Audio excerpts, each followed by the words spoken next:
जय हिंद। आप लोग देख रहे हैं अपना YouTube channel selection with Kumar में आपका स्वागत है।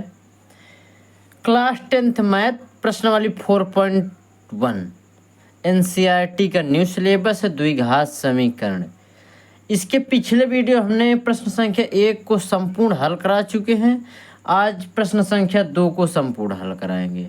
अगर इसका पिछला वीडियो नहीं देखे तो चैनल में जाकर चैनल को सब्सक्राइब कर लीजिएगा और लाइक और शेयर ज़रूर करिएगा ताकि आपके दोस्त न्यू सिलेबस के साथ कंटिन्यू मैथ की क्लास पढ़ सकें। और ये क्लास जाकर देख लीजिएगा, इसको संपूर्ण हल हमने करा दिए हैं।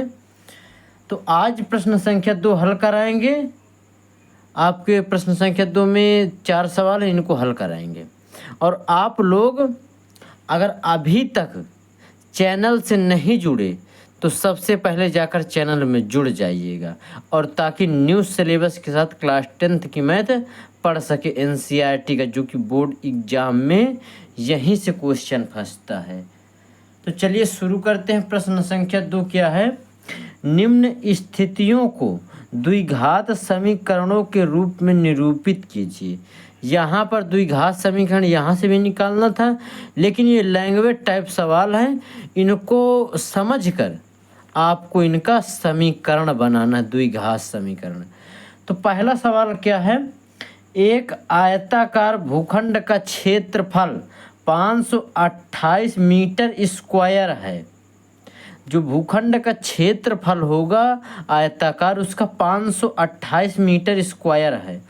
क्षेत्रफल की लंबाई मीटरों में है, आपकी मीटरों में, और चौड़ाई के दो गुने से एक अधिक है।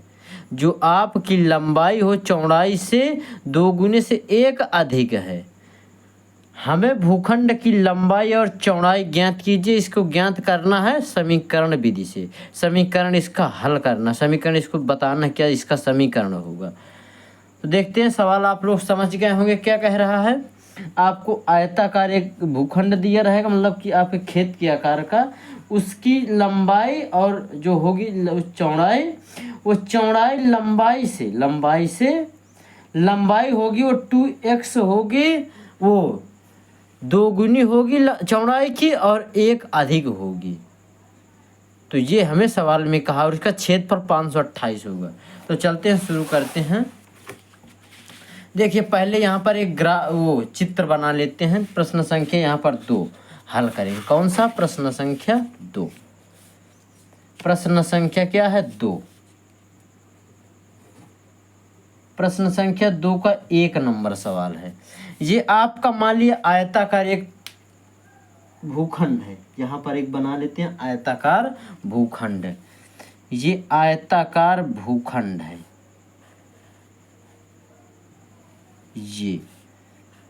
ये आपका आयताकार भूखंड होगा मान लीजिए।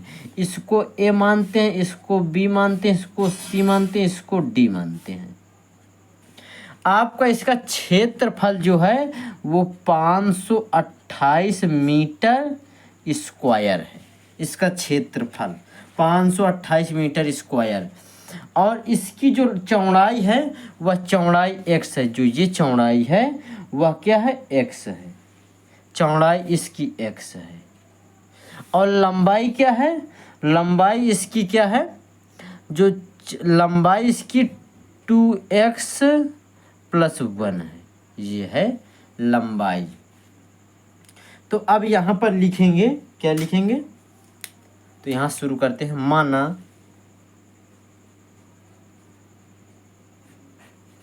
माना चौड़ाई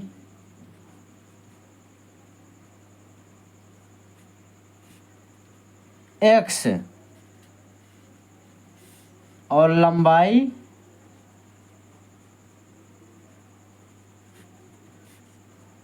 2x + 1।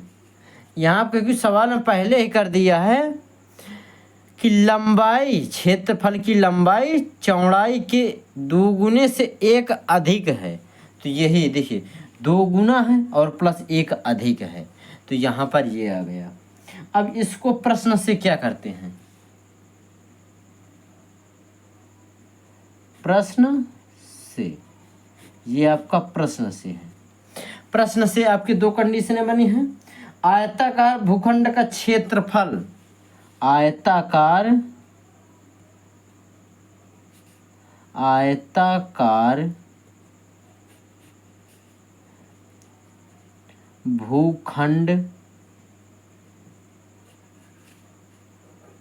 भूखंड का क्षेत्रफल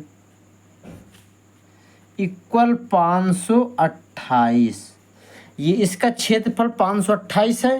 तो यहाँ पर आयताकार भूखंड का क्षेत्रफल, आप आयत का क्षेत्रफल लंबाई गुणे चौड़ाई होता है। तो आयताकार भूखंड का क्षेत्रफल क्या होगा? लंबाई गुणे चौड़ाई इक्वल 528। अब यहाँ पर चौड़ाई और लंबाई क्या है? तो यहाँ पर देखते हैं, लंबाई जो है आपकी वह 2x + 1 है और चौड़ाई क्या है? चौड़ाई x है और इसका क्षेत्रफल 528 है। इसको हमें समीकरण ही भर बताना है।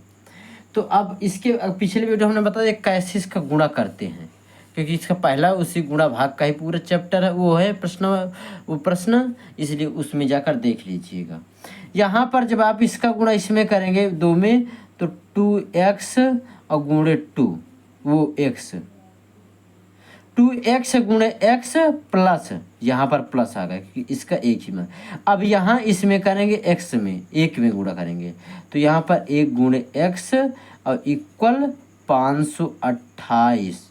तो यहाँ पर x गुणे x क्या होगा? 2x², क्योंकि इसकी भी घात 1 और इसकी भी घातें जुड़ जाते हैं गुणे में, और प्लस यहाँ पर x गुणे 1 क्या होगा? x equal 528।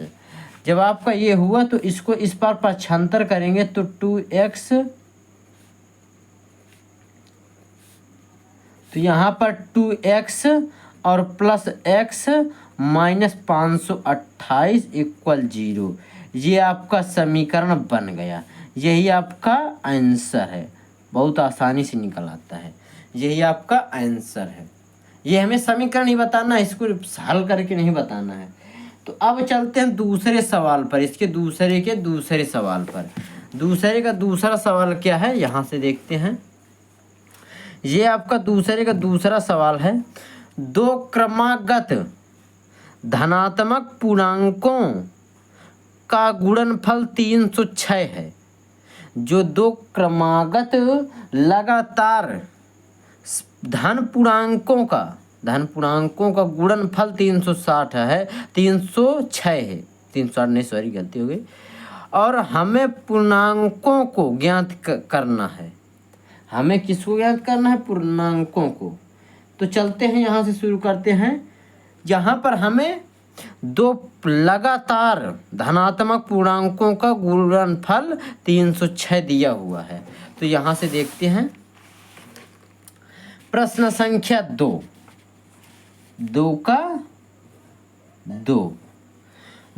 प्रश्न संख्या क्या है? क्रमागत का मतलब होता है लगातार संख्याओं का। तो यहाँ पर लिखते हैं माना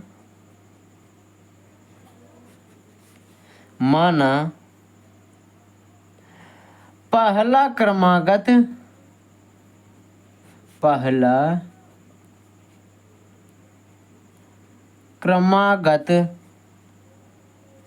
धनात्मक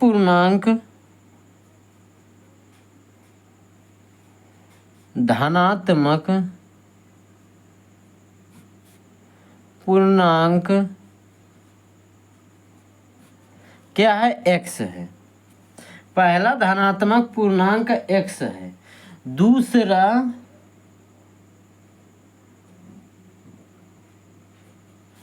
क्रमागत धनात्मक पूर्णांक क्या है?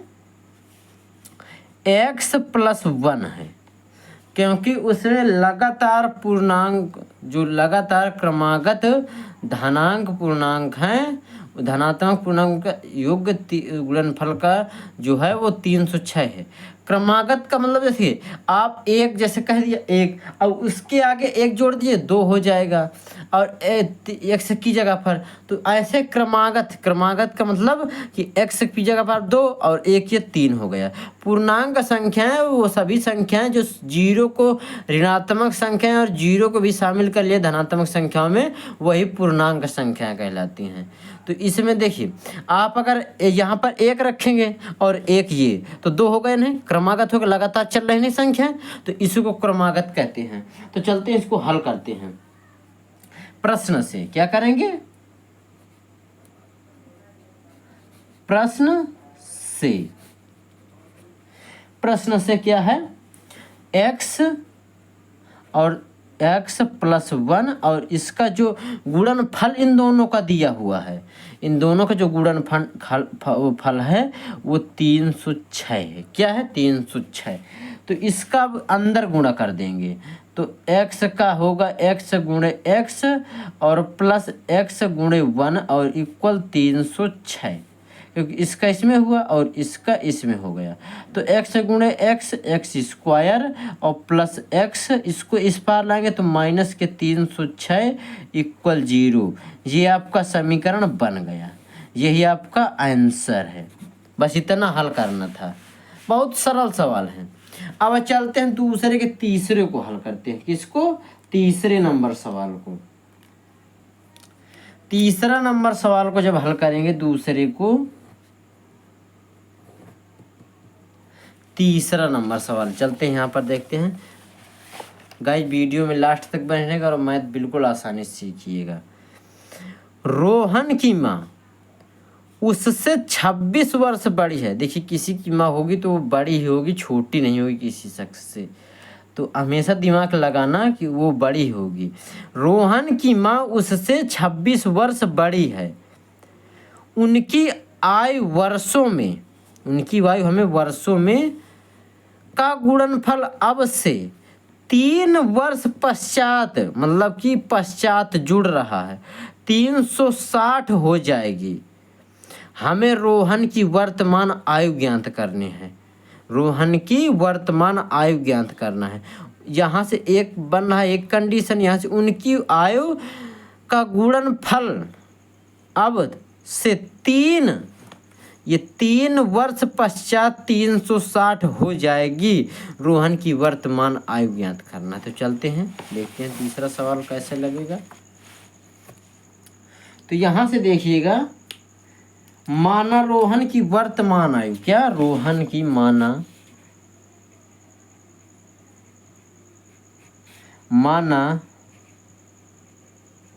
रोहन की वर्तमान आयु क्या है? x वर्ष है, x वर्ष। और इसलिए यहाँ पर लिखेंगे, इसलिए रोहन की माँ की वर्तमान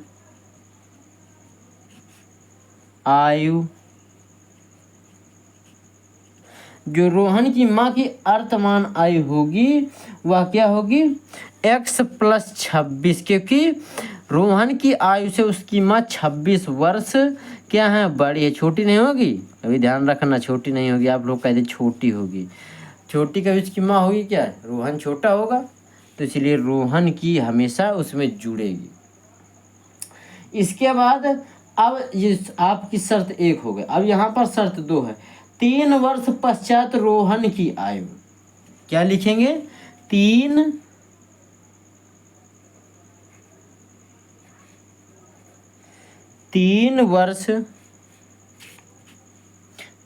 वर्ष पश्चात या बाद, दोनों का मान एक ही होता है, दोनों का मतलब 3 वर्ष बाद रोहन की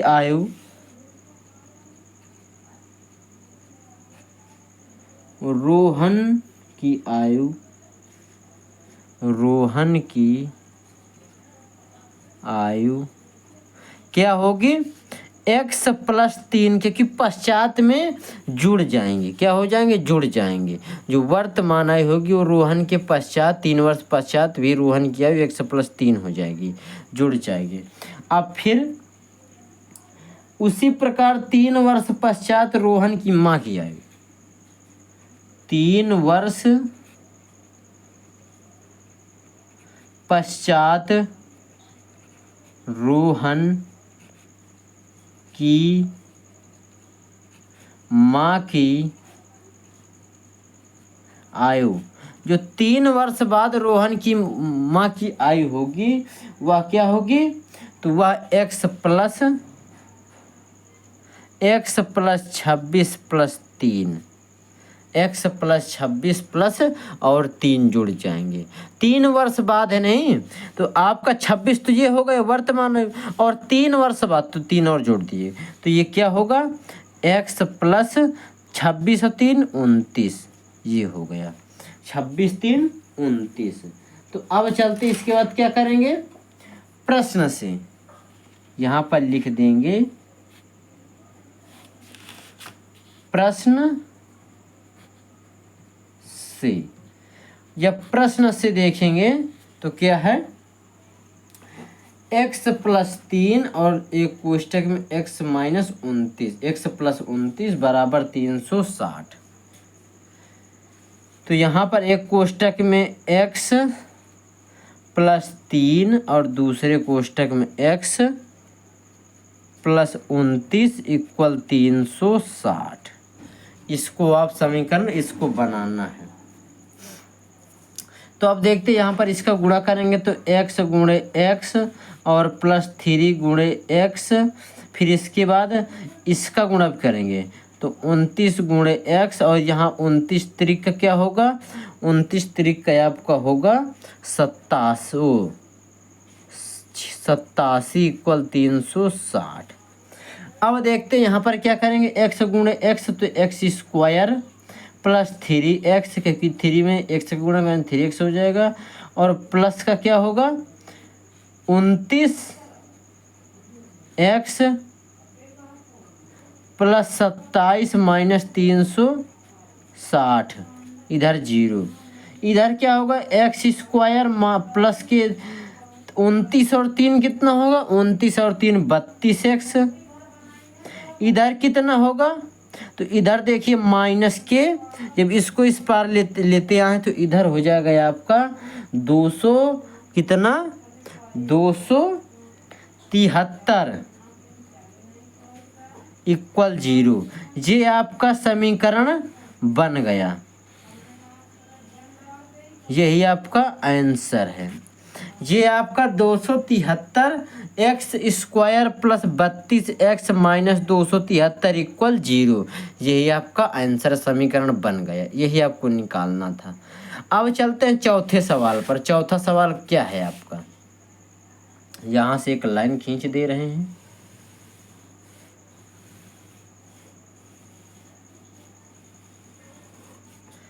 सवाल नंबर क्या है, 2 का 4 नंबर सवाल है 2 का 4 नंबर। तो क्या है सवाल, यहाँ से देखते पहले सवाल को पढ़ते हैं, सही समझते हैं। एक रेलगाड़ी 480 किलोमीटर की दूरी समान चाल से तय करती है। जो रेलगाड़ी है वो 480 किलोमीटर की दूरी समान चाल से, एक ही चाल से वो तय करती है। यदि इसकी चाल 8 किलोमीटर प्रति घंटा कम हो जाती है, मतलब कि जो आपकी चाल थी लगातार समान चाल थी, उसमें 8 किलोमीटर प्रति घंटा कम हो गई, वह उसी दूरी को तय करने में 3 घंटे अधिक लेते हैं। जो दूरी वो पहले कर रही थी उसमें वो 3 घंटे अधिक और ले रहे, जो अगर 5 घंटे हैं तो अब उस दूरी को 8 घंटे में वो गाड़ी पूरी करती है। तो हमें रेलगाड़ी की चाल ज्ञात करनी है। क्या करनी है, रेलगाड़ी की चाल ज्ञात करनी है। तो यहाँ से देखिए हल करते हैं। सबसे पहले माना रेलगाड़ी की 4 किलोमीटर प्रति घंटा में क्या होगी, तो x होगी। माना माना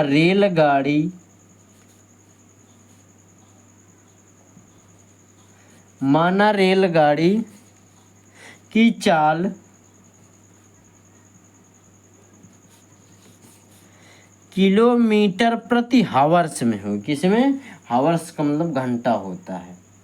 और कुल दूरी हमें कितनी चल दी, रेल द्वारा चली गई दूरी, कुल दूरी, तो यहाँ पर लिख लेंगे कुल दूरी कितना चलना है, 480 किलोमीटर। ये आपको इतनी दूरी चलना है। तो प्रश्न से क्या लिखेंगे? प्रश्न से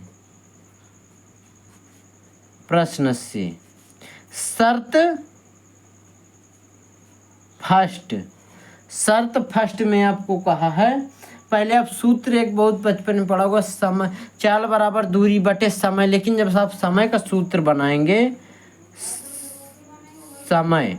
समय इक्वल क्या होगा? दूरी बटे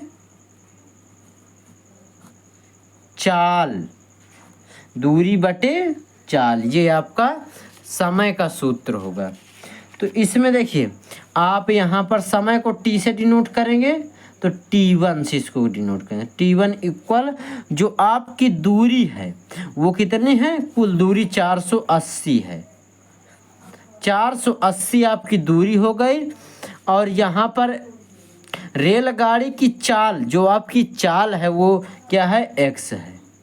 जो आपकी चाल है वो x है। इसको मानिएगा समीकरण 1।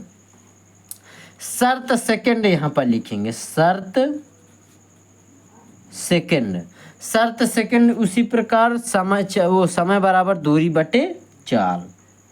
शर्त यहाँ पर देखेंगे T2 है, क्योंकि यहाँ पर दो शर्तें बनती हैं। एक शर्त में है, एक रेलगाड़ी 480 किलोमीटर की दूरी समान चाल से तय करती है यदि इसकी चाल 8 किलोमीटर प्रति हावर्स की गति से कम कर दिया जाए तो उसकी तय की गई दूरी 8 घंटे अधिक और समय लेगी। 8 घंटे अधिक और लेगी। तो रेलगाड़ी की चाल हमें ज्ञात करना है, समीकरण से बताना है। तो T2 इक्वल 480, क्योंकि दूरी तो तय ही है, कितना हमें चलना है। तो उसमें हमें घटाना कितना है? जो आपकी रेलगाड़ी की चाल है उसमें 8 किलोमीटर, 8 मतलब 8, जो उसकी 8 किलोमीटर वो घटा देना है, 8। तो ये घटा दिया। अब ये बन गया समीकरण 2। अब यहाँ पर क्या करना है?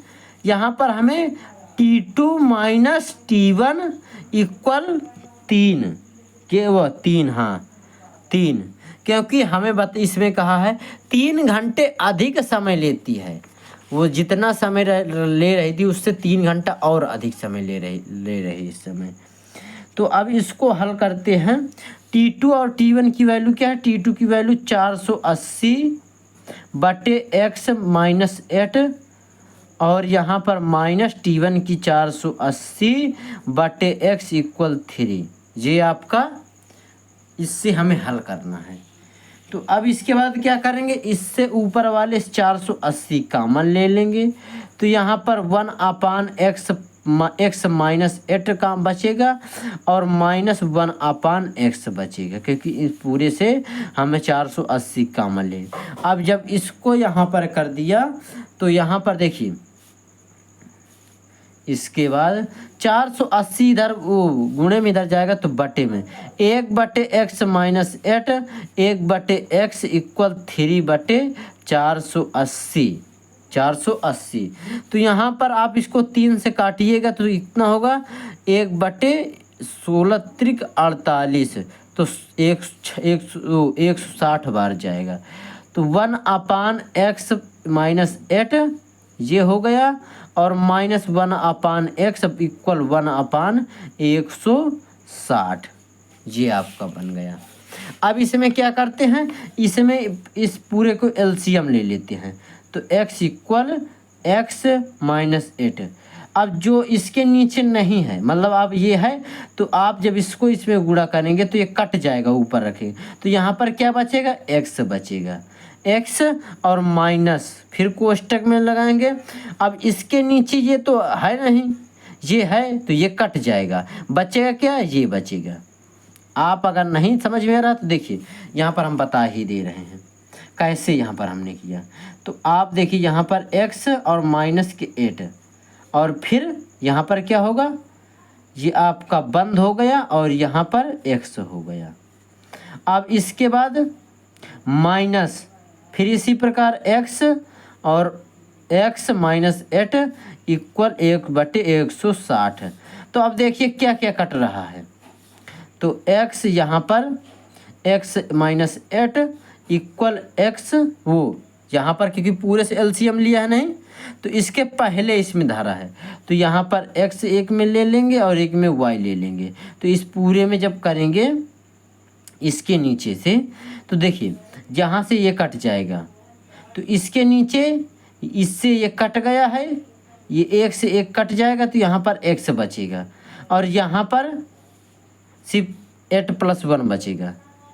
तो 8 माइनस 8 और यहाँ पर क्या होगा, तो यहाँ पर इसको उसी प्रकार करेंगे। तो x इक्वल x माइनस 8 ये आपका और बटे 160। जब आप इसमें एलसीएम लिए तो यहाँ पर क्या बचा है, यहाँ पर देखिए यहाँ पर आपका ये 2 पॉइंट गलत हो गए, थोड़ा इसको काट दे रहे हैं। अब यहाँ पर एलसीएम लिया x प्लस x माइनस 8 और यहाँ पर क्या बचा, यहाँ इससे ये कैंसिल होगी तो यहाँ पर x होगा माइनस, फिर कोष्टक बंद, इसके नीचे x कैंसिल तो यहाँ पर क्या बचा x माइनस 8 और इक्वल 160। उस विधि से बहुत लंबा होगा इसलिए उससे नहीं बता रहे हैं, इससे बता रहे हैं। अब इसको जब x माइनस जब अंदर इसको गुणा करेंगे तो x माइनस और ये प्लस 8 इक्वल 160 और यहाँ पर क्या होगा, इसका जब गुणा करेंगे तो x स्क्वायर माइनस 8x हो जाए। इससे ये कैंसिल प्लस माइनस, तो यहाँ पर देखते हैं यहाँ पर बचा 8 x square minus 8x equal 160। अब इसका तिर्यक गुणा कर देंगे।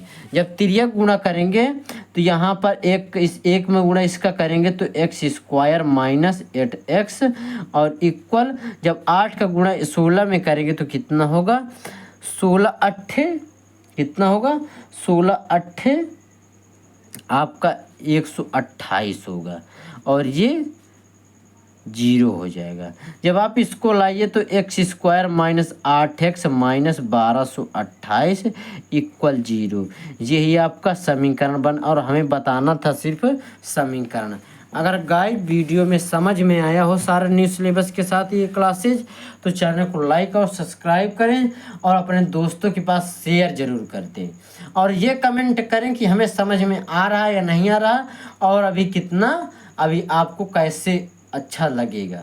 तो इसलिए चैनल में बने रहिएगा और सब्सक्राइब कर लिए, अपने दोस्तों के पास शेयर कर दें ताकि वो भी न्यू सिलेबस के साथ क्लास 10th की मैथ पढ़ सके।